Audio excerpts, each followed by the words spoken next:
शाहपुर ठारे पालन हैला इस्लाम धर्मर पवित्र पर्व बकरी ईद। गतकाली थिला इस्लाम धर्मावलंबी पवित्र पर्व ईदुल आदा बा बकरी ईद। सारा विश्व में इस्लाम धर्मावलंबी यह पर्वटी पालन होइथिला। एही अवसर में विभिन्न मस्जिद गुड़िकरे समूह नमाज पाठ करा जायथिला। एथिसह मुसलमान भाई माने परस्पर को आलिंगन करी ईदुल आदा बा बकरी ईद्र शुभेच्छा आदान प्रदान करिसंती।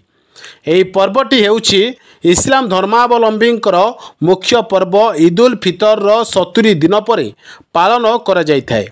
आल्लाह प्रति परफेक्ट इब्राहिम को अनुगत्य स्मृति रे एही पर्व पालन करा जायथाय। गतकाली थिला पवित्र दिन बा दान धर्मर दिन।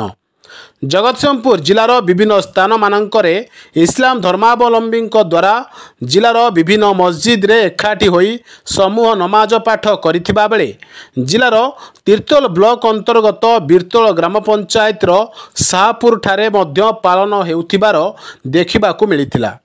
सकाळु सकाळु एही ग्राम तथा आखपाख अंचलर मुस्लिम संप्रदायर लोक माने एकाठी होई स्थानीय ईदगाह ठारे नमाज पाठ करिथिले और परे परे परस्पर को आलिंगन करी बकरी ईद्र शुभेच्छा आदान प्रदान करिथिले।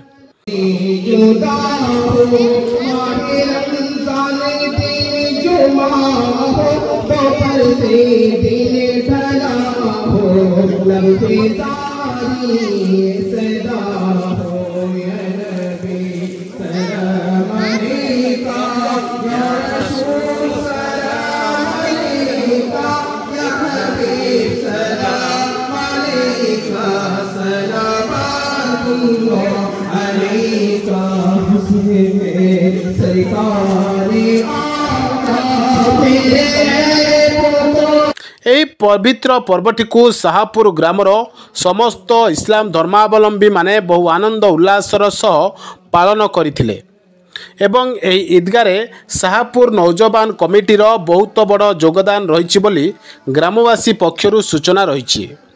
यह सहित ग्रामर सेंसा बाबर मुजाफर खान अब्दुल कादिर खान मोजावर मालिक अब्दुल साहिल खान एसके असगर अली शेख सोहेल अली अब्दुल रहमान खान अब्दुल हबीब खान एवं आसादुल खान प्रमुख उपस्थित रही उक्त पर्वटी को सुरुखुरु रे पालन हेबारे मुख्य भूमिका निभाई थिले। ब्यूरो रिपोर्ट बाणीक्षेत्र लाइव।